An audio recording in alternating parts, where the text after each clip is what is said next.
In heavy wind and blinding rain, the crew of a passenger jet struggles to land. Put it down! Put it down!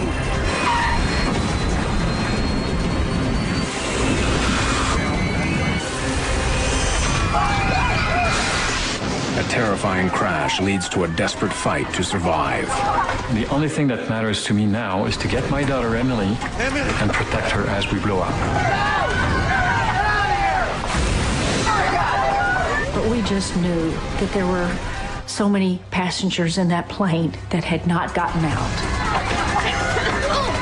Open the door! Open the door!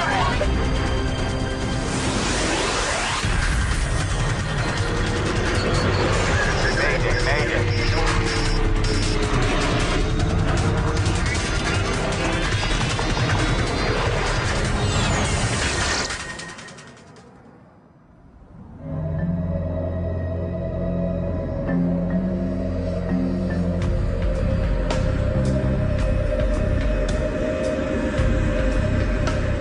Tuesday, August 2nd, 2005. Charles de Gaulle Airport in Paris. 297 passengers are boarding Air France Flight 358, bound for Toronto. Far aisle, left-hand side. Yes. Philippe Lacaille is traveling with his wife and two of his 4 children. Hey, Lily, would you like the window seat? They're stuck at the back of the enormous jet, and they're not sitting together. It just happened that we were separated from Emily. They had 3 seats together, so we were in the middle section, and Emily was actually sitting a couple of seats ahead of us on the right side, so close to the right wing of the plane.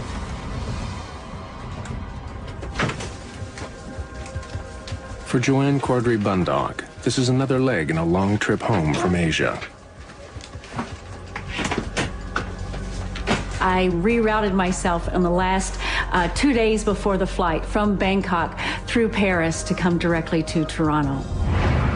As the passengers continue to board, the flight crew gets settled into the Airbus A340. The captain is 57-year-old Alain Rosé. He has been with Air France for more than 20 years. His co-pilot is 43-year-old Frédéric No. Do you want to start, or should I? Why don't you fly first, and then I'll take over for landing in Toronto. I check the weather. On this flight, the 2 men decide that Captain Rosé will handle the takeoff in Paris, and co-pilot No will land in Toronto. Destination, Toronto Pearson. Jet crews often split the duties so that co-pilots can get more experience. This Air France plane is one of the safest in the world. Since the A340s first went into service in 1993, they've had an excellent safety record. Air France 358. Air France 358, runway 27 left. Cleared for takeoff. Cleared for takeoff. Air France 358. Have a good afternoon, gentlemen. Just a few minutes before 2 in the afternoon, Flight 358 powers into the sky above Paris.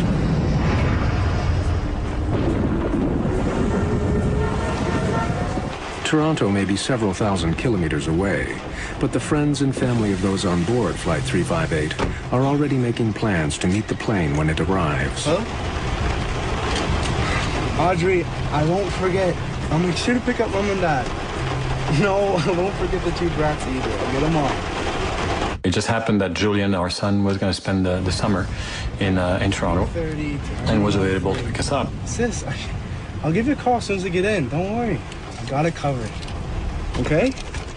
All right. Talk to you soon. Bye. Center, we have a humidex advisory and extreme heat alert for Toronto, as well as a thunderstorm warning in effect for Toronto.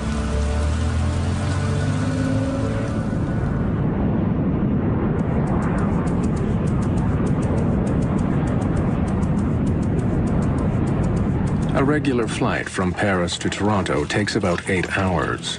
As Air France 358 closes in on Canada, there is little to separate this trip from any other. There was a beautiful day on the flight over, and the sun was shining, and it was just blue skies and white clouds and just a lovely day. The autopilot does most of the work for Captain Rosé and his co-pilot, No. Just as the two men had planned, No is now in control of the plane. We have a new weather report. They get regular updates on the weather conditions in Toronto. Overcast and rainy with a chance of thunderstorms. Temperature in the low 20s.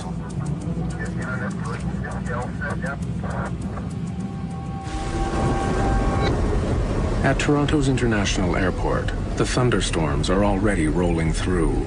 Rain, wind, and lightning are hammering the runways. The lightning has already forced airport authorities to declare a red alert. It means that the chance of being struck by lightning is so great that ground crews are not allowed to work on the planes.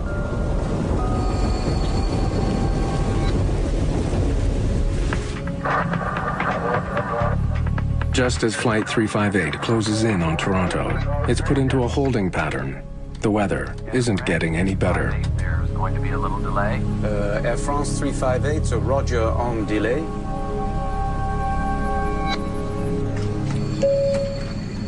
Ladies and gentlemen, this is your captain speaking. I'm sorry to inform you that there'll be a short delay. There's some weather conditions above Toronto, and we're just going to give it a couple of minutes to clear up.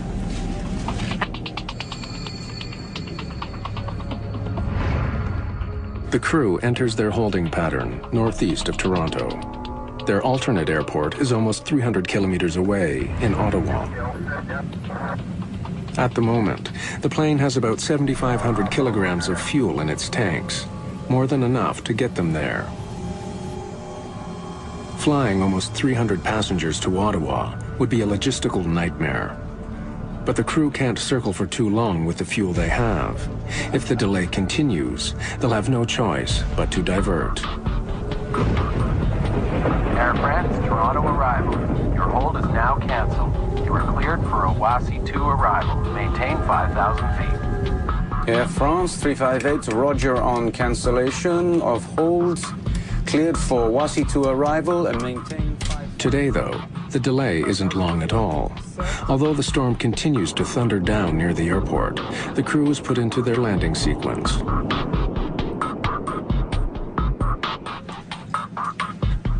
Ladies and gentlemen, this is your captain speaking. Just wanted to let you know we're beginning our descent into Toronto at this time. We should be on the ground at about 4 p.m. local time.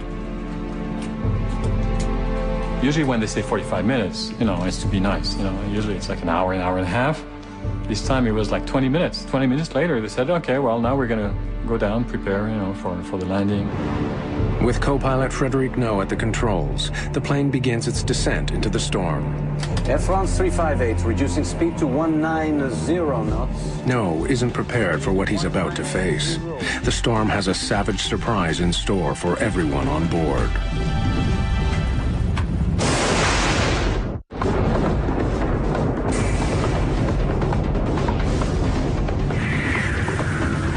A brutal summer storm is battering Toronto.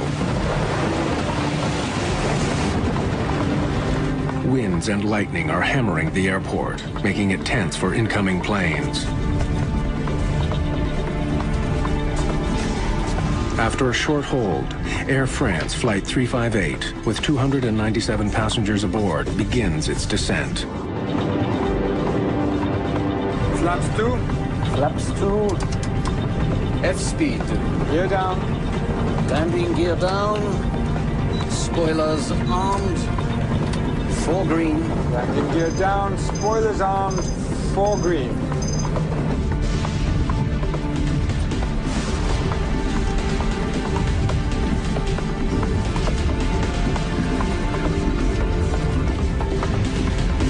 We'll be fine. Don't worry. It immediately turned into very dark skies and dark clouds and a little bit bumpy and choppy, and the weather outside was definitely within a thunderstorm. But really and truly, to me, it was just a typical stormy landing. Nothing out of the ordinary.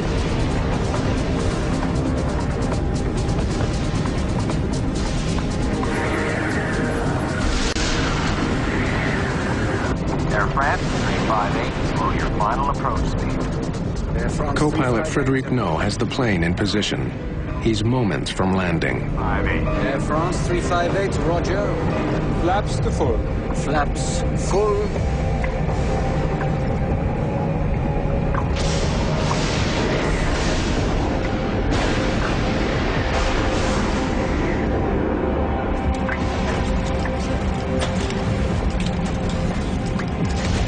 It was going darker and darker.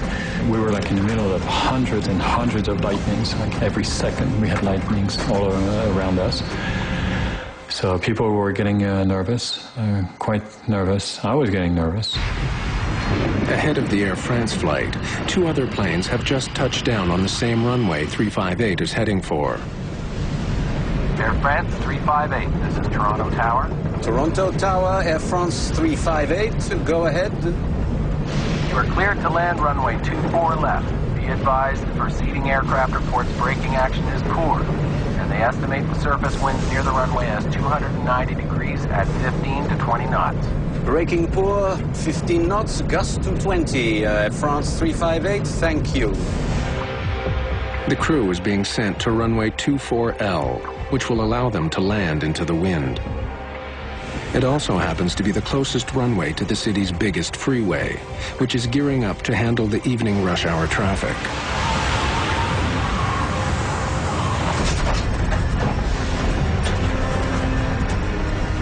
Facing unpredictable winds and a wet runway, the crew prepare for landing. Select auto brakes to medium. Medium is set. The final approach for landing was hellish. I know my son next to me was getting very nervous, and I was nervous to see my daughter actually far from us. I cinched up my seatbelt tighter than it was, expecting a very hard landing, and the pilot was going to stick it on the runway, or we were maybe going to do a touch and go, and he was going to give it power and go around, because I knew that it was not going to be just a normal landing. Landing, autopilot, auto thrust off. At 2 minutes after 4 o'clock, Air France Flight 358 roars over the beginning of the runway.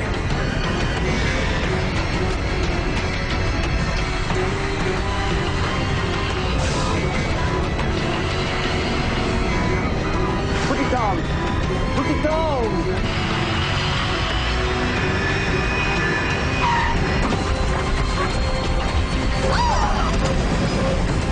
This landing was more intense and harder than any time I've ever landed in another aircraft.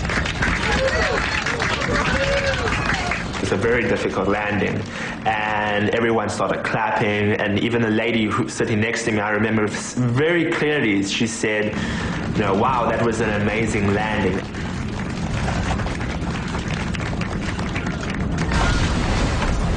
And as soon as she finished that sentence, then all hell broke loose.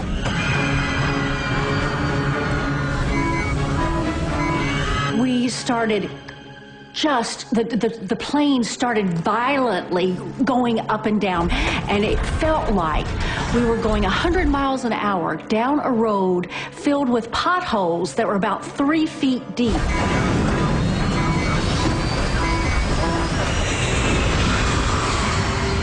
Immediately you could see this orange aura, and for me it's a picture I will never forget. My daughter was sitting ahead of us on the right side of the plane, and at that time she turned her head towards us, you know, with very wide eyes, you know, looking at us, and her face was surrounded by this enormous aura, orange aura of fire. Then, moments after touching down, still traveling at 146 kilometers per hour, Flight 358 runs out of room.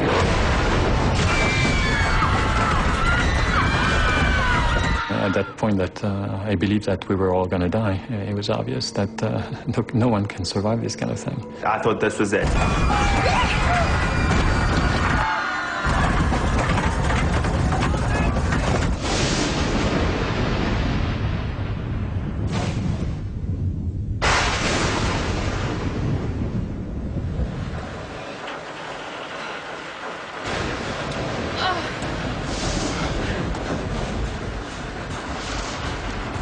The next thing that I can remember is that an announcement came. Ladies and gentlemen, everything's okay. We've stopped now. Well, no kidding. Of course we've stopped now. But I could tell that everything was not okay because I could immediately smell jet fuel. As the smell of jet fuel fills the cabin, panic quickly spreads.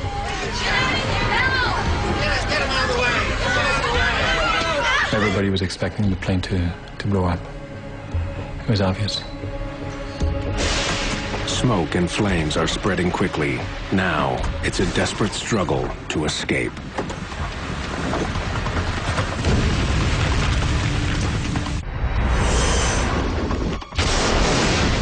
An Air France jet has just crashed off a rain-soaked runway in Toronto. Now, almost 300 passengers are trying to find a way off the burning plane. You hear shouting from the back that there was a fire, and then people started really get panicked. If they don't get out, they have just seconds to live. And we know that about 2 minutes into a fire, in many cases, the environment becomes untenable. So 90 seconds is a good rule that we use in trying to get people out to make sure that they have as much time and safety as possible. 297 passengers are desperate to leave the plane. Emily! Emily! Emily! Emily! The only thing that matters to me now is to get my daughter Emily, who's sitting like 2 seats ahead of me, get her onto me, and protect her as we blow up.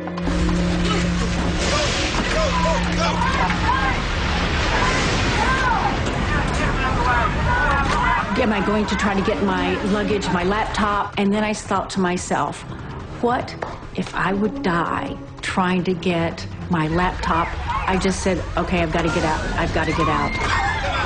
Flight 358 has 8 possible emergency exits, but seconds after the crash, most of them aren't opened. People were crawling over the seats. They were pushing each other. They were just basically all for yourself. Hey, stay calm, please. Please stay calm. We'll be all right.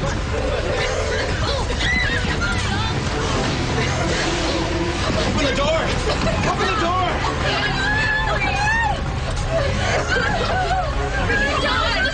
And I could see the air attendant there struggling with the fact that should I or should I not open this door, because the fire was raging just in front of it. The gentleman in front of me had his bag with him, and he was kind of fumbling around with that and trying to take that down the slide. He was a rather large man, and the slide did not deploy the entire way. Eddie Ho has found an exit too, but there's no slide. And people pushing me forward, I couldn't even control myself. And I was like, I don't want to jump as well because, it was 5 meters down at least. In the cockpit, Captain Rosé has been badly injured when his seat was ripped off the floor by the force of the crash. As precious seconds tick by, the flight attendant near the Lacailles manages to open the exit door. Even though passengers are confronted with the flames and smoke of the burning engine, they jump out of the plane. So push them down, my wife went down, I went down. We just ran up as fast as we could through torn metal and thorns and through whatever was left of the ground where the plane was. Once the fire gets inside the airplane, all of the furnishings are much like the furnishings in your house, and there are foams and materials that, when they catch on fire, produce toxic gases, and that's really the most important lethal aspect of the fire.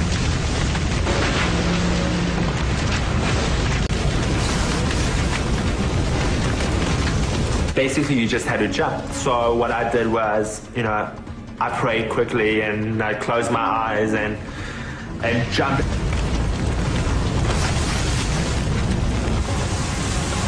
Philippe Lacaille and his family struggle up the hill the plane has just plowed down. And at that point, the plane blew up.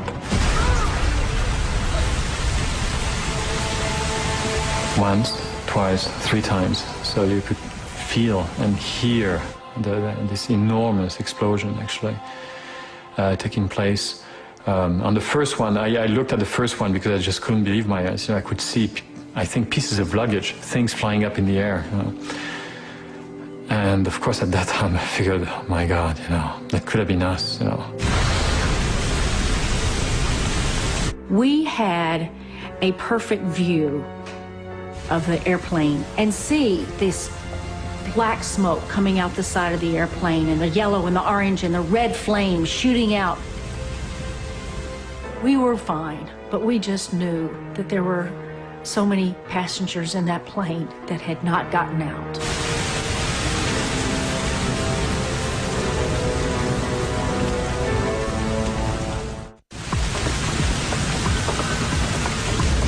August the 2nd, 2005. An Air France flight has crashed off its runway in Toronto. Flames are tearing at the fuselage. Smoke is pouring from the ruined jet. Dazed passengers are stumbling from the plane.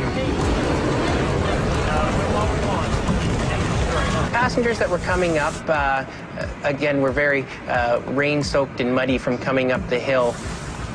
There were several individuals that once they got up there were crying and a bit emotional, as well as looking around for other passengers or family or friends that may have been with them at the time.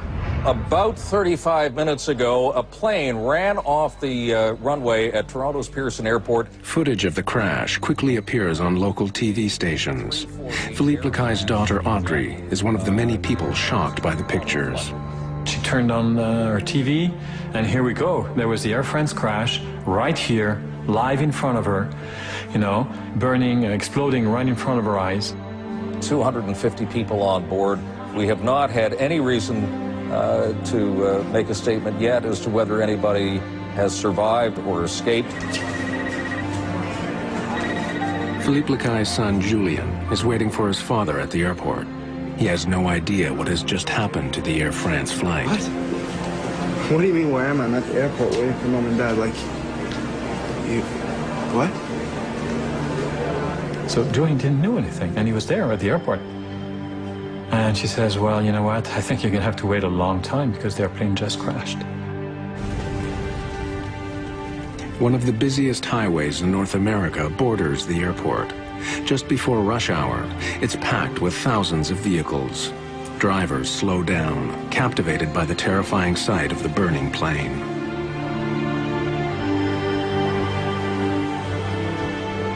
Some of the passengers who have escaped the plane stumble dazed and shaken right onto the edge of the highway. Passing motorists stop to take them to the airport.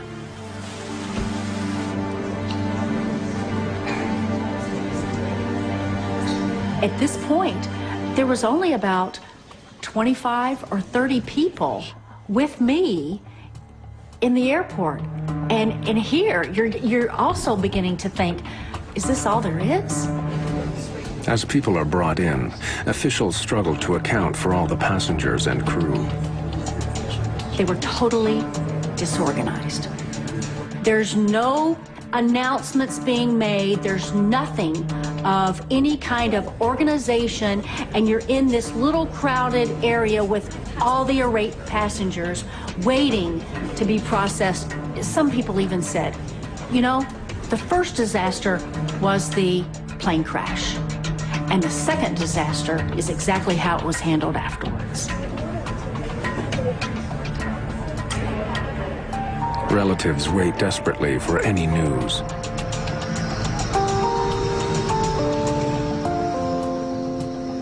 Julien Lacai is just one of many who fear the worst. For at least an hour and a half, he thought we were dead. That's a shame because, of course, we panicked. We were scared to death.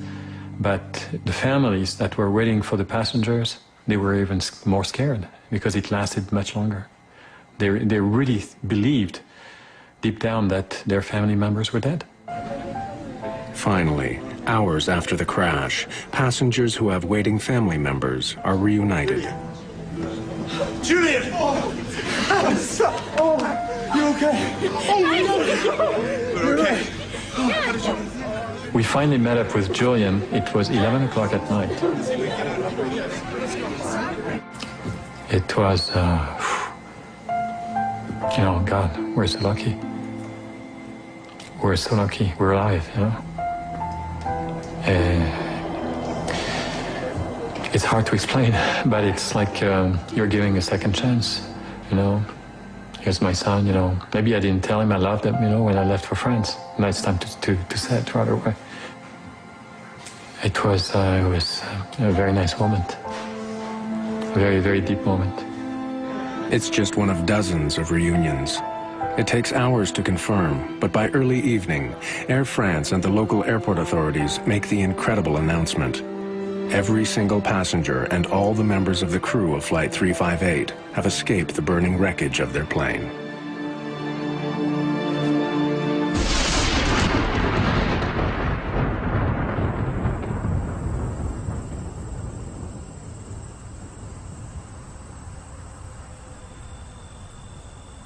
The next day, smoke and charred wreckage are all that remain of Air France Flight 358. The Airbus A340 is a sophisticated, highly engineered plane with a glowing safety record. What had gone so terribly wrong? Canada's Transportation Safety Board quickly begins investigating the accident.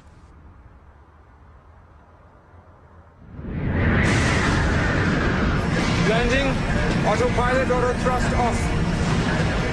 Rain and lightning had been battering the airport all afternoon. Was it simply bad weather that caused this crash? Put it down! Put it down!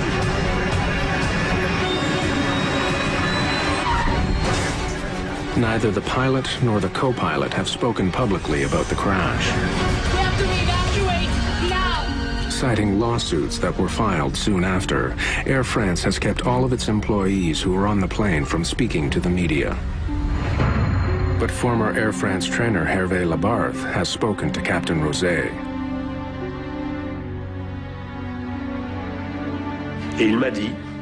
He told me that this is the crucial point, that he has control.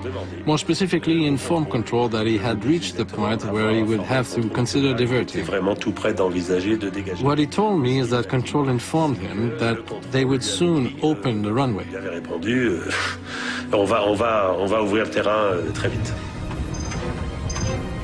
But two planes had touched down just minutes before the Air France flight on the same runway. The crews of those planes did their best to inform air traffic control of the tricky conditions. Air France 358, this is Toronto Tower. Toronto Tower, Air France 358, go ahead. You are cleared to land runway 24 left. Be advised, preceding aircraft reports braking action is poor, and they estimate the surface winds near the runway as 290 degrees at 15 to 20 knots. Braking poor, 15 knots, gust. 20-knot winds are strong, but are within the allowable range for landing an A340. But when investigators study radar images of the airport, they discover quite a different story. As 358 landed, a sharp line of rain moved across the runway from north to south. It was driven by a sudden gust of wind of up to 33 knots. The crew of the Air France jet had to deal with conditions that were much worse than they were expecting. Landing, autopilot auto thrust off. 33 knots is the demonstrated maximum crosswind for an A340, and that would be on a dry runway. So when you say 33 knots at 90 degrees, you're encroaching on the limits of the aircraft. Closely studying the airport, investigators uncover another piece of the puzzle. Maintenance issues and the storm itself were forcing controllers to use runway 24L for landings. It is the shortest runway at the airport. Blinded by rain, driven by unexpected winds, and landing on the shortest runway, Flight 358 was in a dangerous position. Over the previous 4 hours, they had been made aware of the terrible storms and red alerts. And that was for me my biggest concern. Were they perhaps overtired? Were they lax victims of routine? In any case, it's obvious that they hadn't gauged the extent of the danger. Qu'ils n'ont pas mesuré le danger. It's evident that the flight crew didn't perceive the information that they were getting from these various sources as being threatening. Therefore, they attempted to make a landing. In these conditions, landing should have been tricky, but not impossible. Investigators still don't understand why this plane crashed. In August 2005, during a severe thunderstorm, an Air France jet crashed off a runway in Toronto.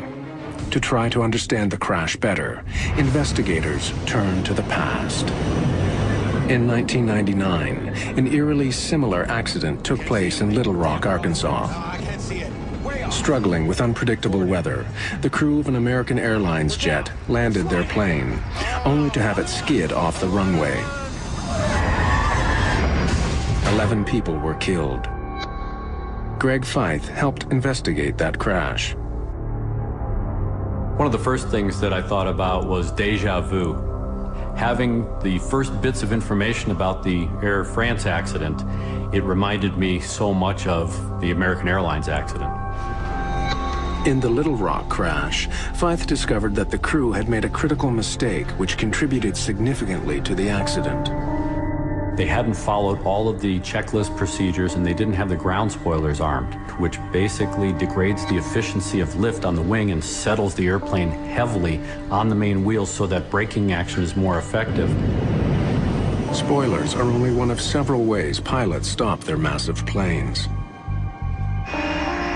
Reverse thrusters are used to redirect the engine power forward as the plane lands, and sophisticated brakes help slow the jets down.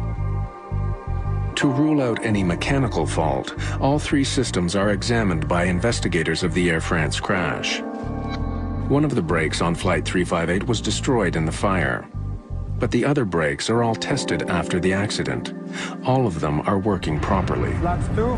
Flaps 2. F-speed.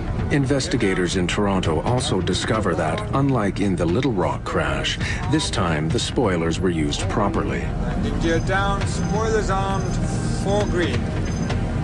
And when the engines are examined, the reverse thrusters are deployed. No obvious mechanical fault can be found. But as the investigation continues, a French newspaper prints a bombshell. Le Figaro publishes a story claiming that the thrust reversers were not turned on until the plane had been on the runway for more than 12 seconds. À ce propos, le commandant Rosé... As for Captain Rosé, he confirmed the newspaper report. His explanation was that his co-pilot had tense-stopped and was having difficulty controlling the lateral movement of the plane.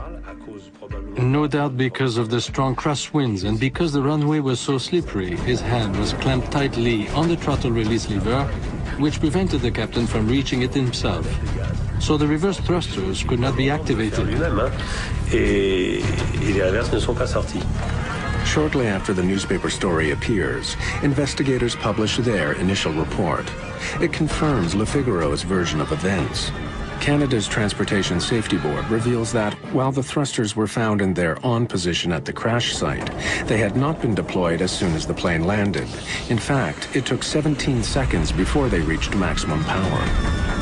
The delay was a question raised in the report, and I wouldn't want to hazard a guess as to why there was such a delay or what was the cause of it.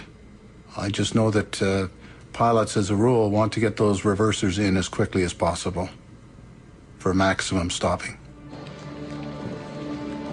The investigators reveal other confusing facts about the last few seconds of Flight 358. When it came over the start of the runway, it was twice as high as it should have been. And when it did land, it was nearly halfway down the runway. Put it down! Put it down! In these stormy conditions, the crew didn't have enough time to stop.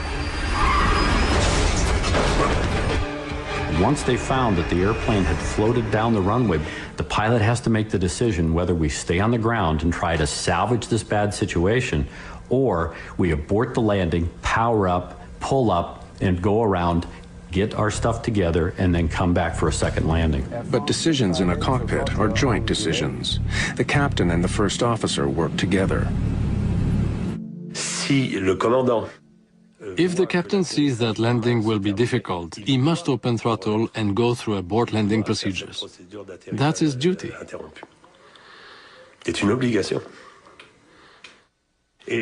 And of course, the co-pilot is also allowed to be the first to act. But the captain's duty is to avoid at all costs a lengthy touchdown. That is clear. By the time the plane touched down, it had only 1,500 meters to stop. And when it did land, critical seconds were lost when the reverse thrusters weren't engaged. Would it have made a difference to immediately activate the reverse thrusters? Of course it would. Since reverse function reaches its peak efficiency at high speed, that is the exact moment of touchdown, that's what reverse is there for. It's all a matter of aerodynamic braking. The other problem is that the wheels touched ground in the middle of the runway, and reverse or no reverse, at that point it was already too late, as was pointed out by the head of the inquiry.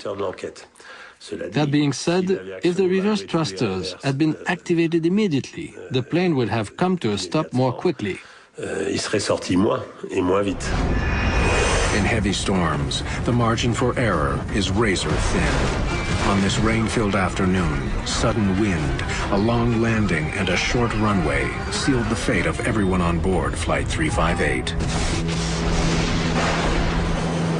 What concerns some in the aviation industry isn't this particular flight, but the reality that overruns are far too common. They happen all around the world. And safety procedures that could stop them aren't in place.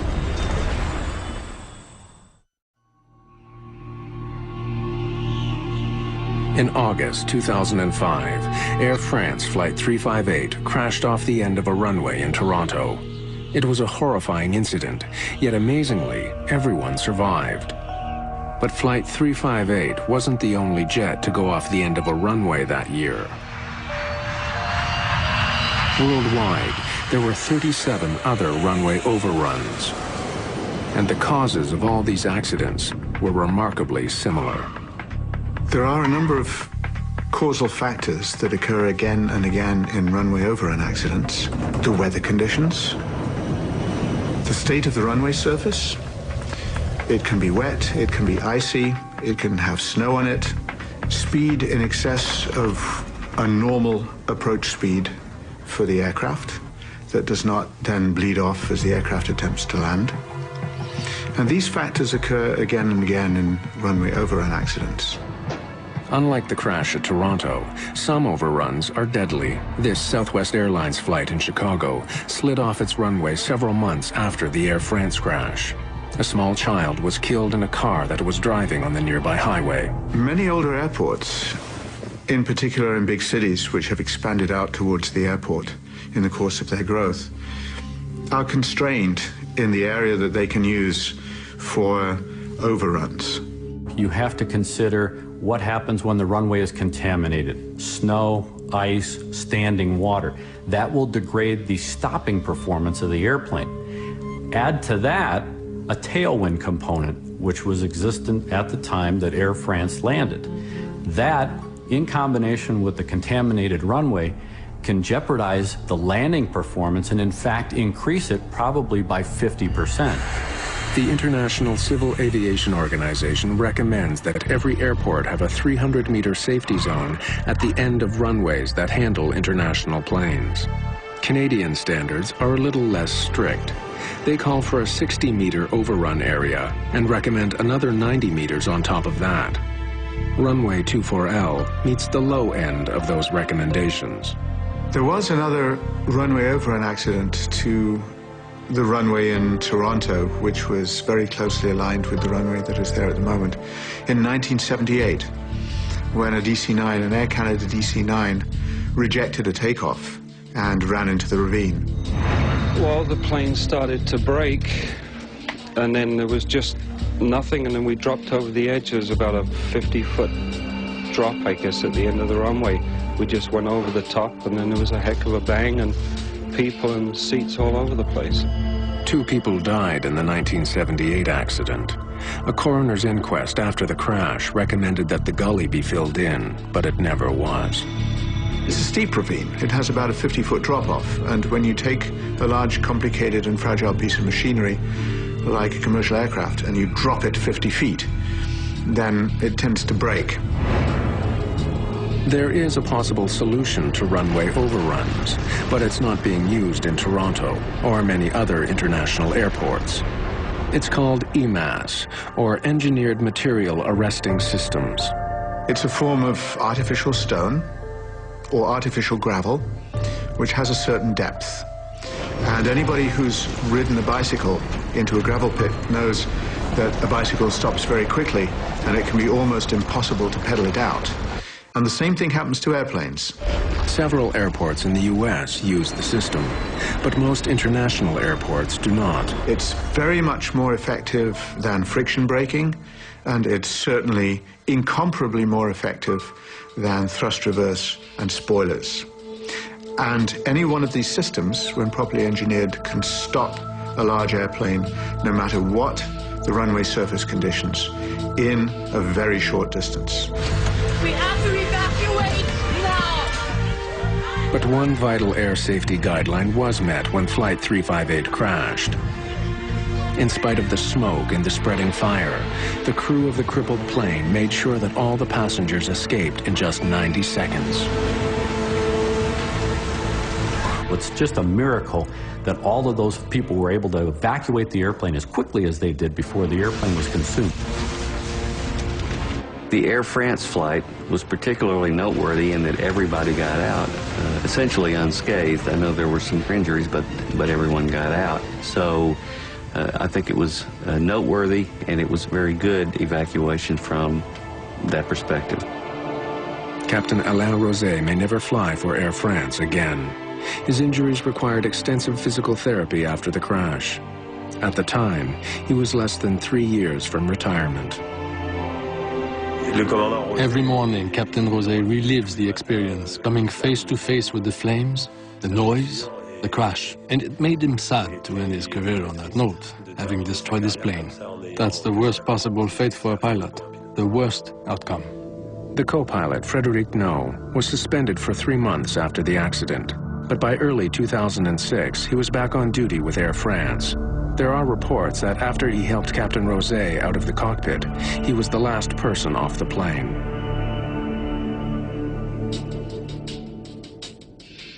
Like the crew, the passengers continue to deal with the aftermath of the crash. Well, I went through nightmares almost every single night, flashbacks during the day. I couldn't sleep, I couldn't eat. I questioned myself, why am I here? It's frightening, to be in such a state. And it has taught me to be strong. We really need to take seriously those safety commands and evacuation information, because you never know. It's a perfect flight. There's not any indications that anything can go wrong, and it's right at the very last second that everything happens. So thank goodness I'm here to be able to talk about it now. Open the door! Open the door! There's a lot of negative in the accident, and there's a lot of positive. The negative is, oh my God, I'm gonna die. Oh my God, it's horrible. Oh, I have these nightmares, and yes, I'm traumatized, and my kids are traumatized. However, you have the positives, and the positives are, gee, I'm alive. I have been given a second chance, and all of us, my wife and my children and myself, we experience the same positive effects of the crash, which is we have to give back. It's almost therapeutic for us, The more you do for others, the better you're going to feel. So for me, I figured, if I can extend my heart out to others, maybe it's going to help me as well.